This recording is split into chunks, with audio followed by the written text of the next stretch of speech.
Right, we are going to re-record yesterday's video. I had some, I guess, internet difficulties, but nevertheless, this is the end of book 3, and it is all awesome stuff, just as the rest of the book. So it's just this. It's just getting into some really deep territory here.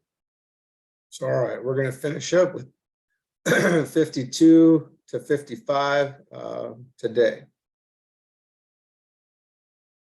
Intuitive knowledge is developed through the use of the discriminative faculty when there is one-pointed concentration upon moments and their continuous succession.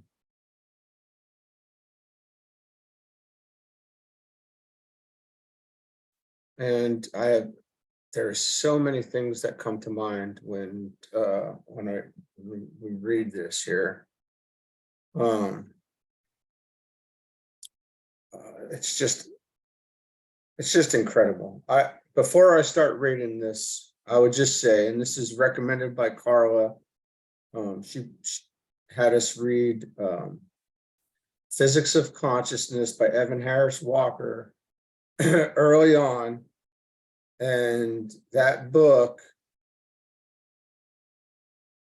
gets into the physics of how the body's making consciousness, vector state collapse, how we are creating consciousness 30,000 times a second. And from there, you can, there's some movement. So whether you have a mathematics or physics background or not, that book makes it pretty relatable. So let's go, because this particular sutra is moments and their continuous concentration upon moments and their continuous succession. That has physics written all over it.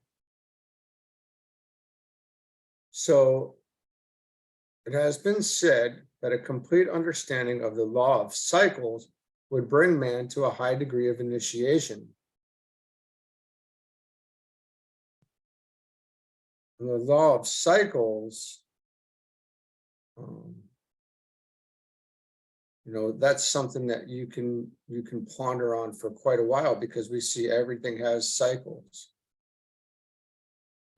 including our growth.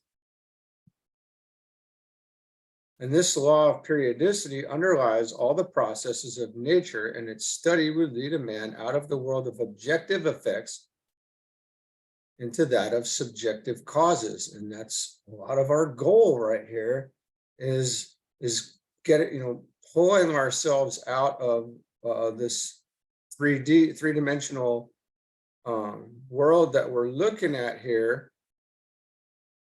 with the eyes, and beginning to understand the causes set behind the effects.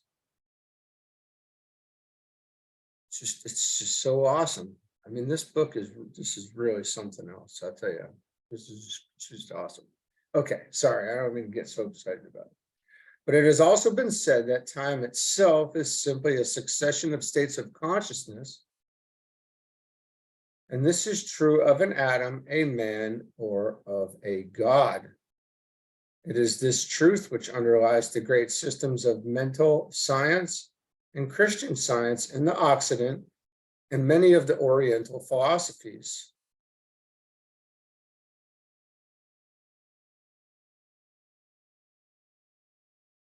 So are we talking here? And this is a question I have. Time itself is simply a succession of states of consciousness. And this is true of an atom, a man, or a god.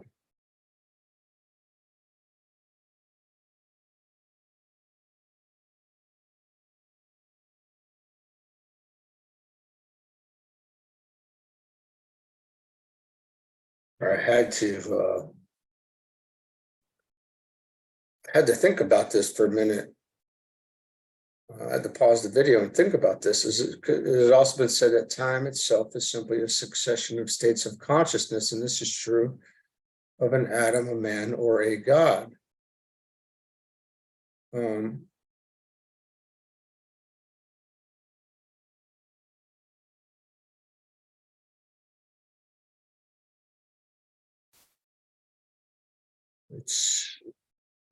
There's just so much to unpack. There's just so much to contemplate there. But being that, we can't really know, we just have questions. I just have questions. But physics and that book probably does the best to answer it. Physics of consciousness. All right, so let's keep going. It is this truth which underlies the great systems of mental science and Christian science in the Occident and many of the Oriental philosophies. The sutra and the succession, it's like it's instant. Not only is it 30,000 times a second, it seems, but it's also up the entire chart over here, up the plane, right? So if we look at these, like time, the top of this is the future, and we're at whatever point in time down on in the lower three worlds that we're at. And I get, it's so wild because we can either perpetuate our state of ignorance or we can move on into the flow with it, and the flow of consciousness is to the stream, enter the stream after the second initiation, and be really moving with this. This is just so incredible. So this sutra gives the key to the relation between matter and mind, or between substance and its informing soul, which is the second and third aspect. And this can be realized when the words of a Hindu commentator are considered. He says, as an atom is a substance in which minuteness reaches its limit, so a moment is a division of time in which minuteness reaches its limit. An atom is a substance in which minuteness reaches its limit. And a moment is a division of time in which minuteness reaches its limit. Or a moment is that much of time which an atom takes in leaving the position in space it occupies and reaching the next point. The succession of moments is the non-cessation of the glow thereof.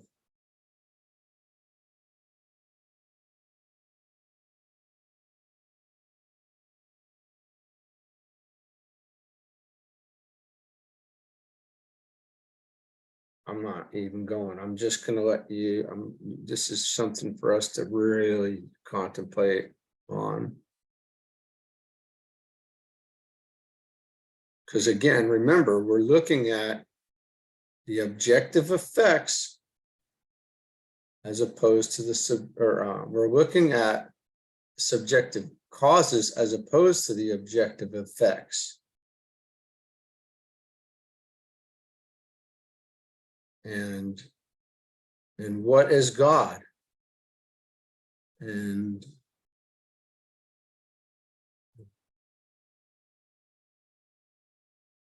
God being eternal, and eternity being set behind this. And if we consider the three types of fire, and we consider, electricity and solar fire and fire by friction, if we're looking at, this energy at this incredible rate of energy, then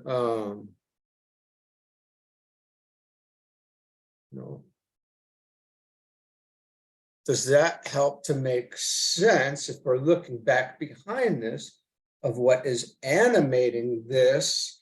And can you calculate 30,000 or more times per second that that this is being created? And does it make sense? Of course, 30,000, that's really nothing, essentially, in God, from God. I mean, that's easy. That would be, and then when would it stop? What, it wouldn't. So this is, and then, this times per,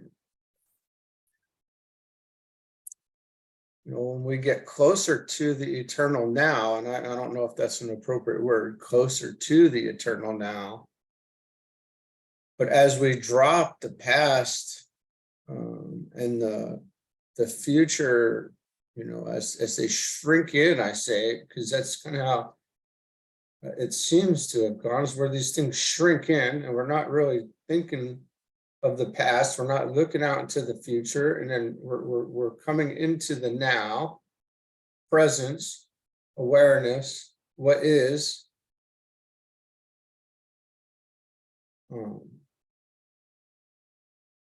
We can, in that space, we can essentially see what's being discussed here in a much deeper way. We can even potentially understand this, although it's not really understood until a very high point of achievement, which is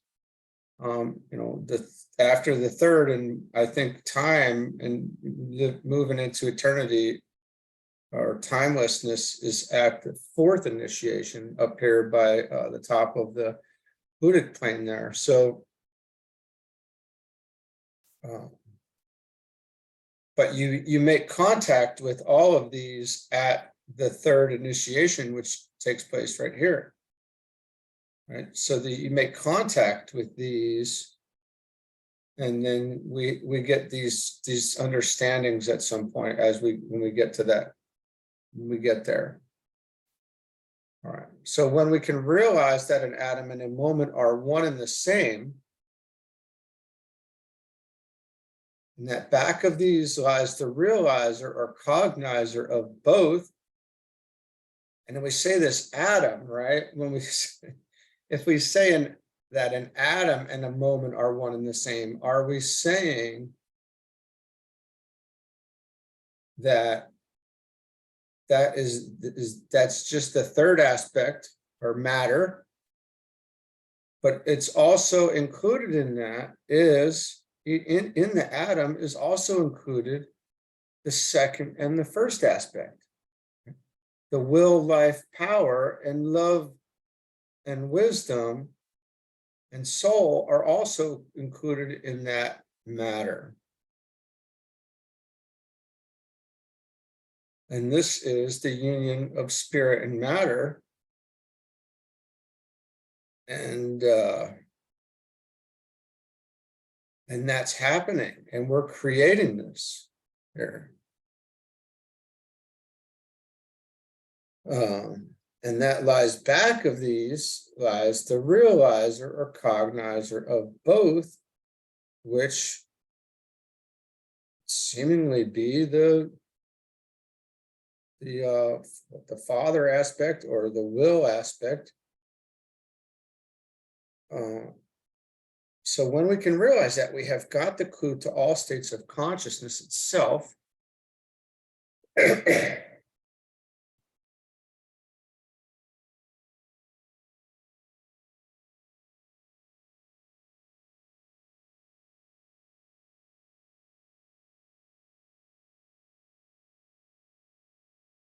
Sorry, I had to cough. I got a big dose of some incense, actually. Big breath. So when we can realize that an atom and a moment are one and the same, in the back of these lies the realizer or cognizer of both, we have got the clue to all states of consciousness itself and to the nature of energy. Now, we were just talking about this, that, remove this aspect or make it less, consider it less gross up higher, and you have a higher vibration.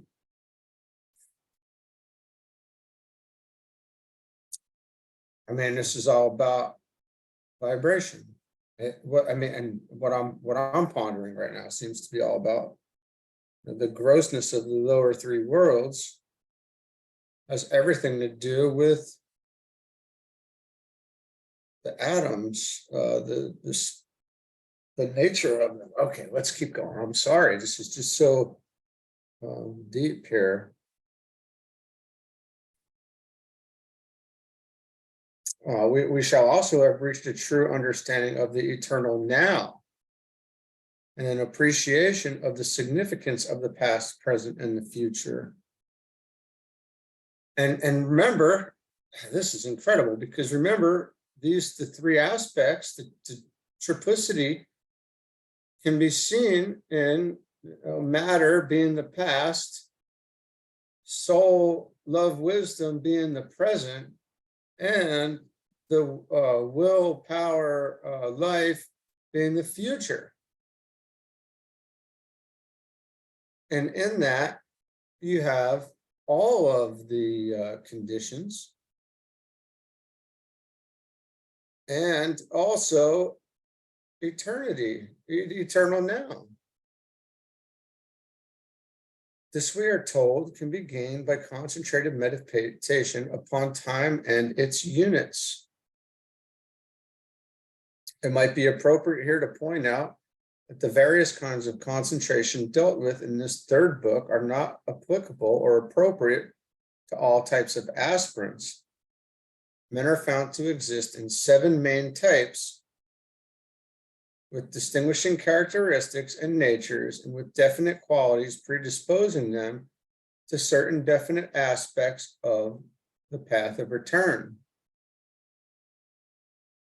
Certain types with mathematical bent and with a tendency to divine geometry and space and time concepts will, with wisdom, follow the method of developing intuitive knowledge dealt with in this sutra. Others will find it of great difficulty and would wisely turn to other forms of concentrated meditation.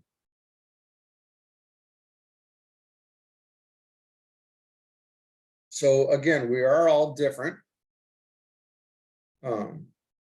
And here he's talking about, there's 7 rays, and each ray learns and understands, cognizes differently, develops differently, and we don't want to push on something that isn't supposed to be pushed on, I guess, right? Like, so you're not trying to shove physics or just math into somebody who is not ever going to understand it, or is going to have a very difficult time understanding it. I've never considered myself to have a bent, a mathematical bent, or anything like that.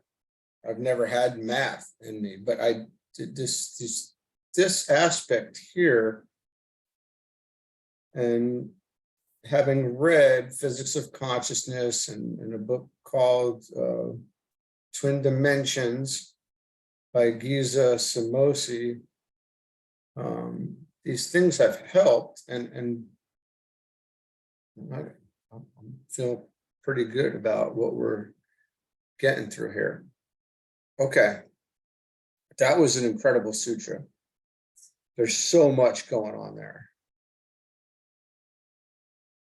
that is where, we're discussing the effect of what we're seeing with these eyes, is the screen that we're looking at.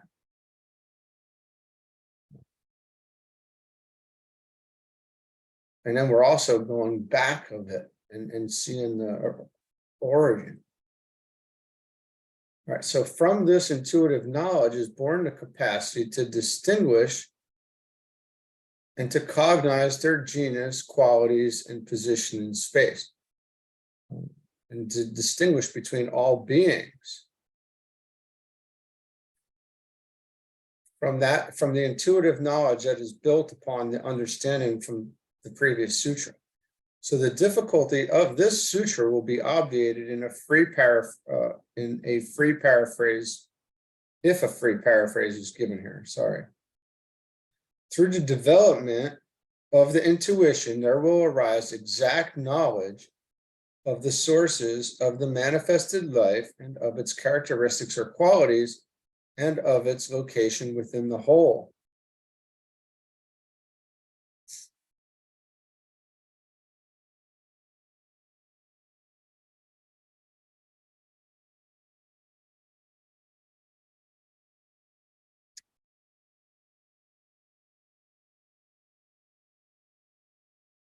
Through the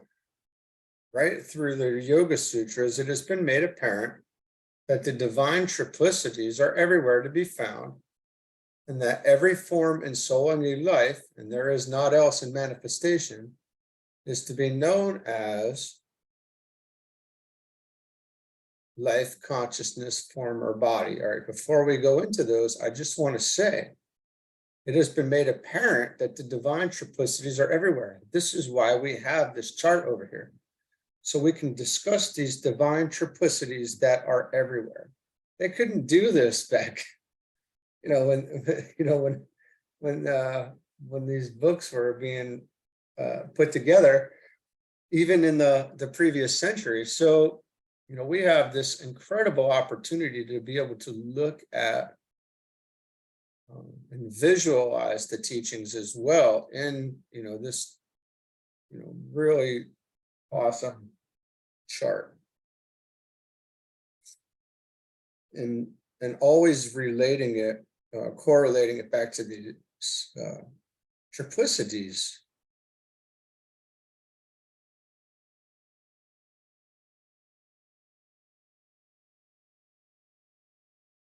So it's been apparent that the divine triplicities are everywhere to be found, and that every form and soul in life is to be known as one life.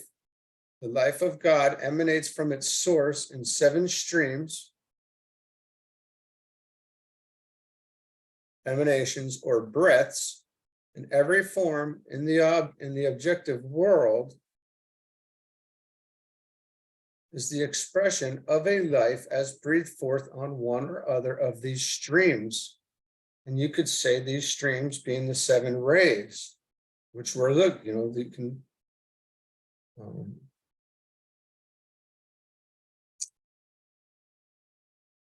and these are the rays, right? Here.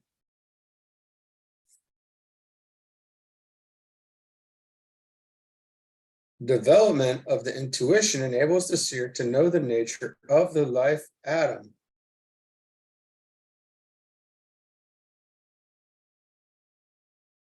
This is inferred in the word genus.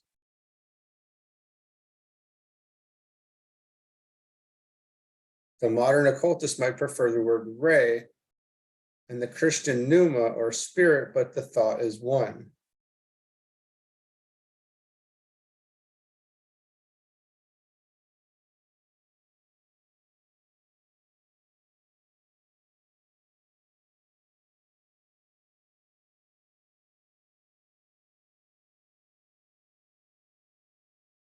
The life ray, or the monadic ray. And then it's also known as 2, consciousness or soul. All these living forms of life are conscious, even though all states of consciousness are not the same, but range from the life of the atom of substance, limited and circumscribed as it may be, to that of a solar logos. The state of the conscious response of all forms to their environment, exoteric and unseen, so both exoteric and unseen, so both seen and unseen, produces the varying characteristics plus the distinction produced by the ray, the plane of manifestation, rate of vibration, and point of development. So many variables here.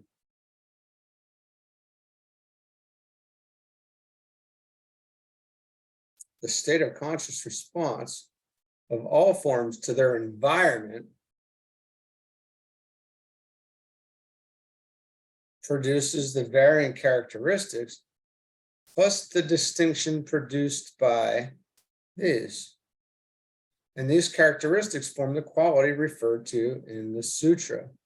This is the subjective aspect in contradistinction to the objective and the essential. So this is what lays back of the effect that we're witnessing or aware of down here. And then each is a form or body. This is the outer aspect, which emerges from the subjective. So this is the effect, in a sense, of which emerges from the subjective as a result of spiritual urge. This is also the past. The position in space is that part of the body of the heavenly man in which any atom or form has its locale.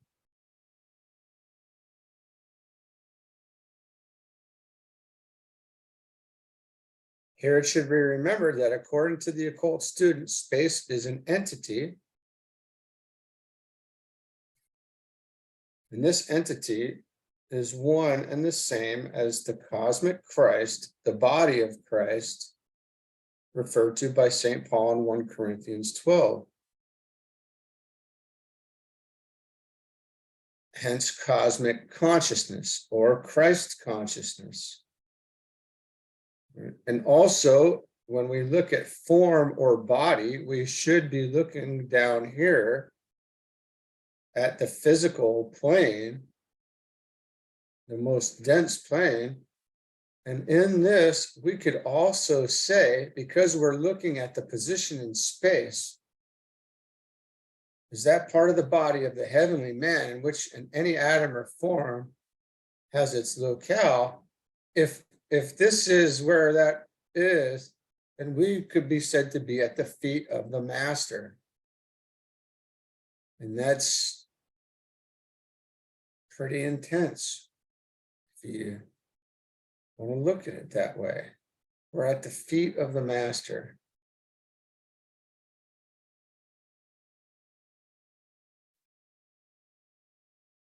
And that's a book by Krishnamurti, and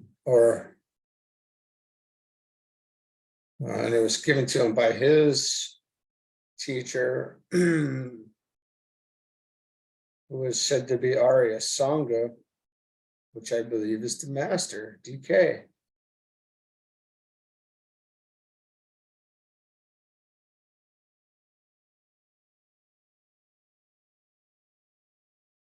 Yeah, that goes deep. No way to know those things. It's just a little tidbit. I'm not, obviously not, exactly sure on all that. But in this sutra, therefore, it is made apparent that the liberated yogi who has developed the intuition can know all things about all forms of life. And this involves a knowledge of one, genus, quality, and position in space, or ray, character, and place in the body of the heavenly man. So we can know this. And we would assume that this is where we're living out of, if that makes sense. And if we say this is where we're living out of, you would assume that potentially that would have to do with the, a center what center that we're living out of, essentially. I for you to contemplate. I'm asking questions and pondering with you. So, and then we have spirit, soul, and body, which we know well. Life aspect, consciousness and form, or body, again, soul, or, I mean, life, you can't get around life, or will. And then essence, the subjective nature, and objective form. And, you know, if we could throw another one in there, potentially from cosmic fire, we would say fire by friction, solar fire, solar fire, and electric fire. And this essence, and kind of what we're talking about in the 52nd Sutra, that, you know, that seems to make sense. I when we get to that point, I look at, and it's been said to me that we can look at these things like in this objective form, you're working with an old motor, you know, a standard motor in your car with a carburetor and whatnot. And then, you know, you get an upgrade, and then, you know, now you've got this vehicle that's not working off of food any longer, but, you know, it's working off of electricity potentially. And then, you know, as we get deeper into that, I want to say, my thought is it's like a solid state hard drive, where it's the constant, steady, highest,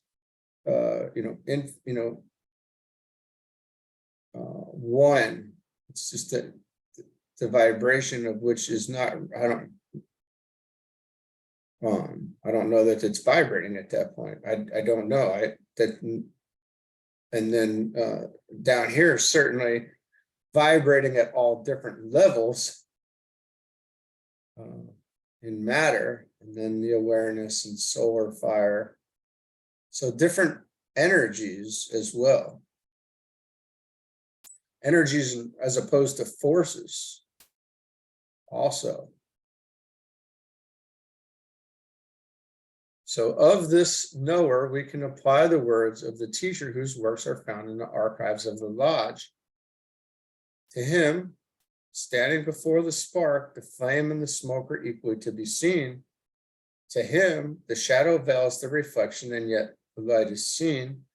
To him, the tangible but demonstrates the intangible, and both reveal the spirit, whilst form, color, and number speak aloud the words of God, the word of God.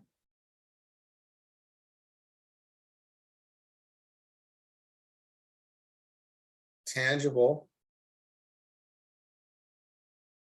demonstrates the intangible, and both reveal the spirit, whilst form, color, and number, or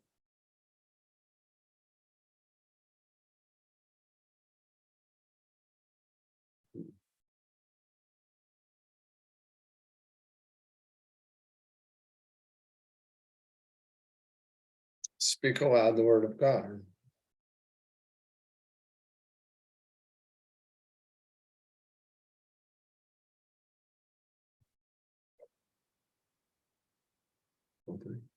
It all reveals the spirit. It really does, right?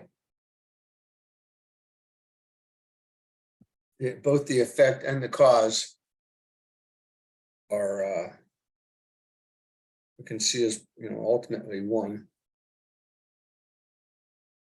All right, let's keep going here. So the 54th Sutra, this intuitive knowledge, which is the great deliverer, is omnipresent and omniscient and includes the past, the present, and the future in the eternal now.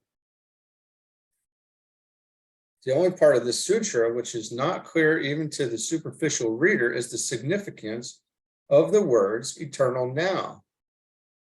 And these it is not possible to comprehend until soul consciousness is developed. Now, developed. So maybe we have a glimpse of these things, but do we really understand it? Or is it really our experience? Are we living in time and space, or are we living in eternity?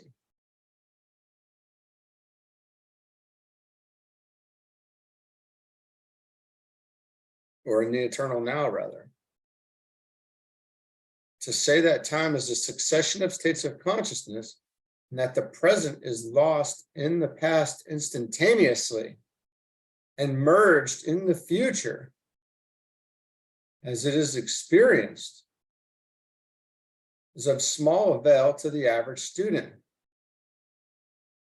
To say that there is a time when sight is lost in vision.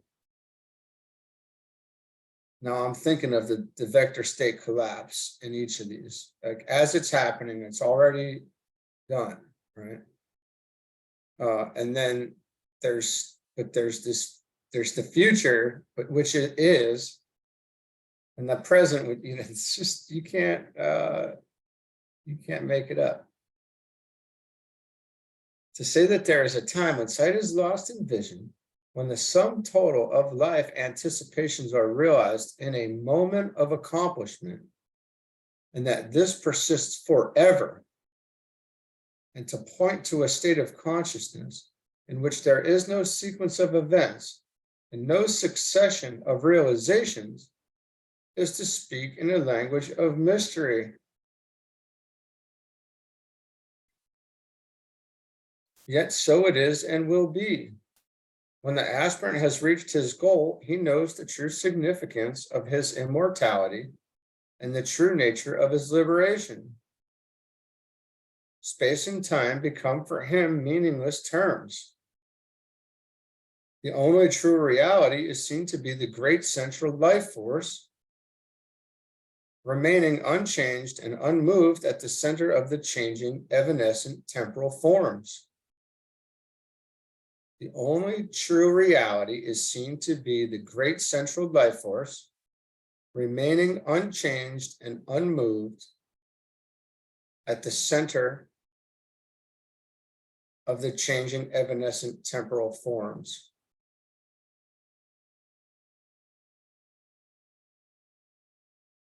It's like God is.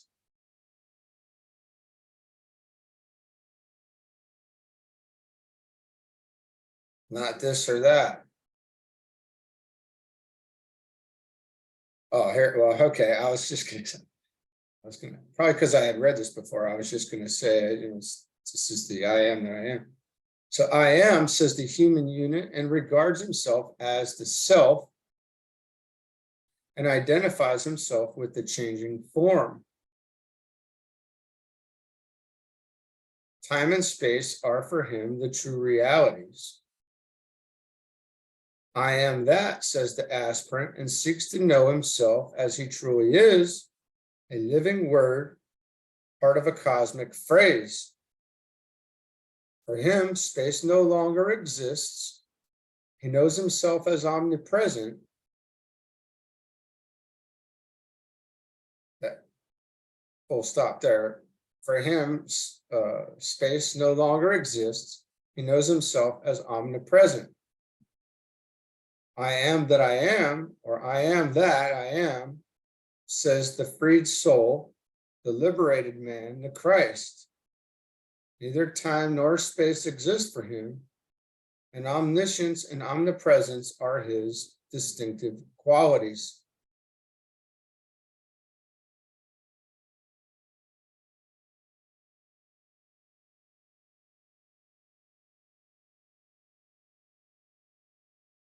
In his comment upon this sutra, Charles Johnston quotes from St. Columba and says, "Some there are, though very few, to whom divine grace has granted this, that they can clearly and most distinctly at one and the same moment, as though under one ray of the sun, even the entire circuit of the whole world with its surrounding of ocean and sky, the innermost part of their mind being marvelously enlarged." All right, I'm going to read this again. So that's all one sentence. Some there are, though very few, to whom divine grace has granted this, that they can clearly and most distinctly see at one and the same moment, as though under one ray of the sun, even the entire circuit of the whole world with its surroundings of ocean and sky, the innermost part of their mind being marvelously enlarged. So there you have a rather large expansion of consciousness. It might be helpful also if the brief comment of Devedi were quoted here, as it is well put, and the state of consciousness arrived at concisely summed up. In aphorism 33 of this section, we have already described the nature of Taroka Jnana, the knowledge that saves from the bonds of the world. The discriminative knowledge described here results in Taraka, the knowledge which is the end and aim of yoga. It relates to all objects from the pradhana, spirit matter, to the bhutas, elements, forms, as also to all conditions of these objects. Moreover, it produces knowledge of all things simultaneously and is quite independent of the ordinary rules of cognition. Hence, it is the highest knowledge which can be desired by the yogin, and it is a sure index or state of absolute oneness to be described in the following aphorism as its result. I don't know what this kavaya. I don't know how to say some of these Eastern words, and I don't even know I don't know whether they're coming from Hindu or Sanskrit or I don't know.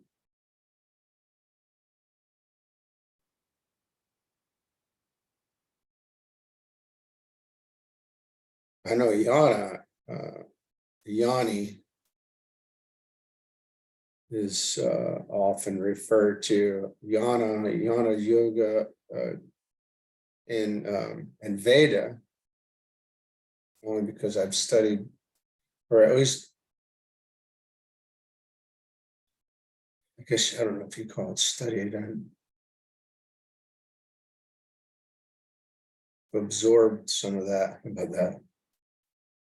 All right, so this is just great. Okay. So when the 55, the last sutra of book 3.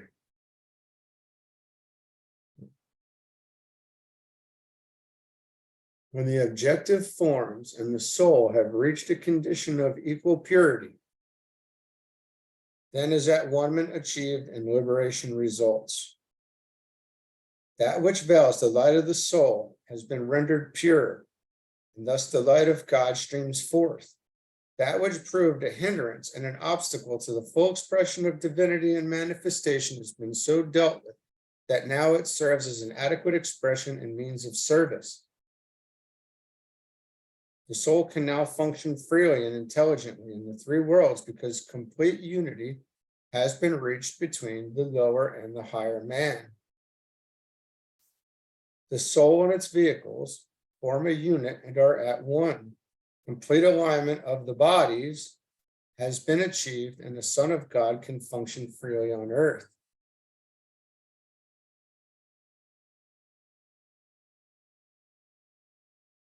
that happens right up here at this, the third plane, subplane of the mental plane.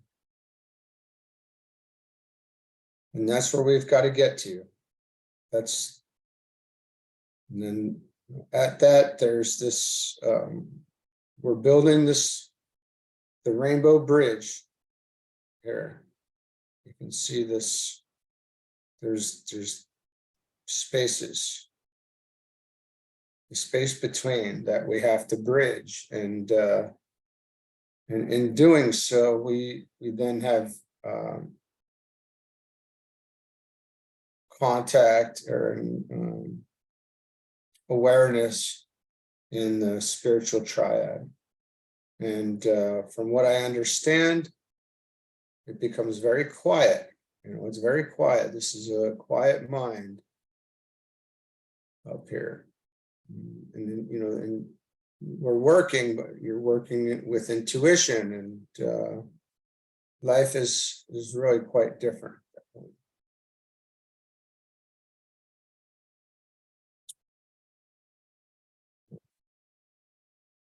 But complete alignment of the bodies has been achieved. The alignment of the physical, astral, and mental has been achieved and reached.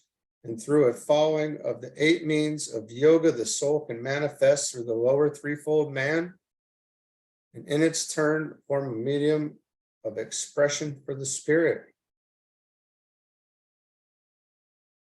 Matter has been brought into a state where its vibration can synchronize with that of the soul. And the result is that for the first time, spirit can make its presence felt. For matter is the vehicle for the manifestation of soul on this plane of experience, and the soul is the vehicle for the manifestation of spirit on a higher turn of the spiral. Again, we have the lower 3, and then we have also what we could look at as a middle 3, and then we also have what we could look at as the top 3. But then we also, you know, we have these triplicities.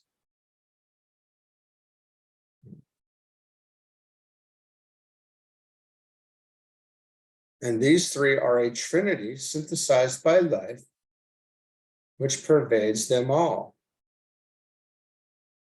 And we would say, you know, this is our Father in heaven. To the man who has achieved this, there is no rebirth.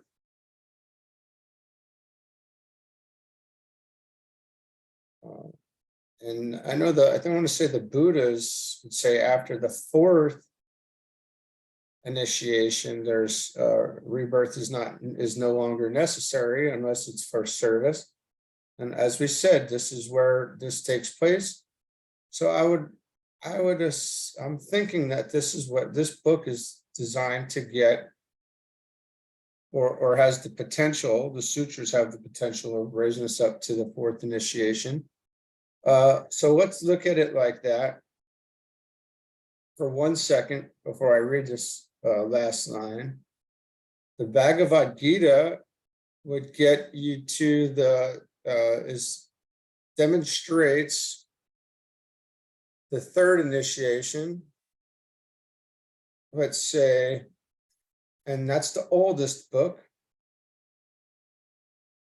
So the Bhagavad Gita will get you to the 3rd.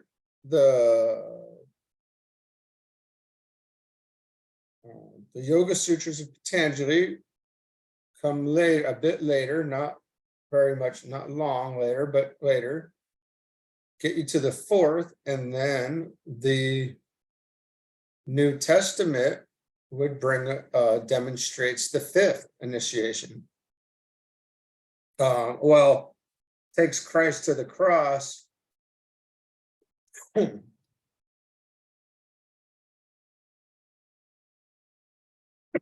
Either way, I want to say that's what it's to show, because that is the highest human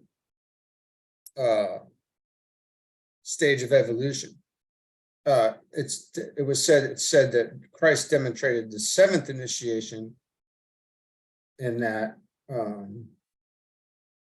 But as far as human evolution goes, we're getting to here. This is the highest level of that, for humans. That's master level up here. And I want to say this is adept or arhat and master. And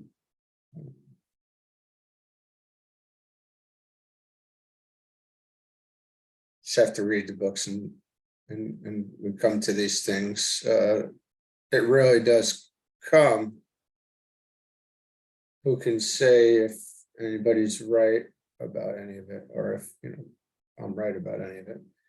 So you have to read it on your own. My life, the lower physical life, is hid with Christ, the soul life,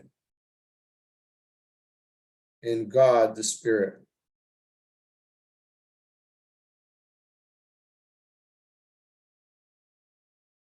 Okay. Well, friends, that is the end of book 3. And what more? I mean, what can we say? It's just unbelievable, really. It really takes us through the whole, the whole thing. Once, I guess you could say from, the point where you make a commitment and you've committed all the way through, now to, we're getting to where there's real illumination here. So we have union and then illumination.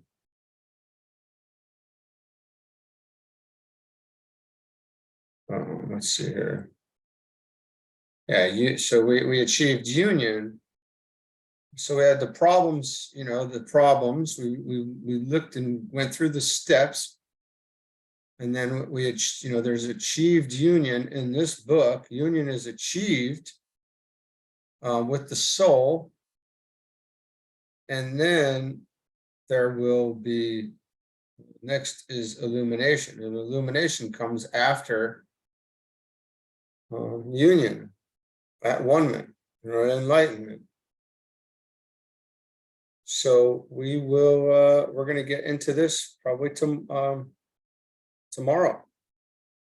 So very exciting to have absorbed all of this, and it's just been, I'm very thankful. Okay. See you soon. Tom and I are going to go do white magic here in a bit.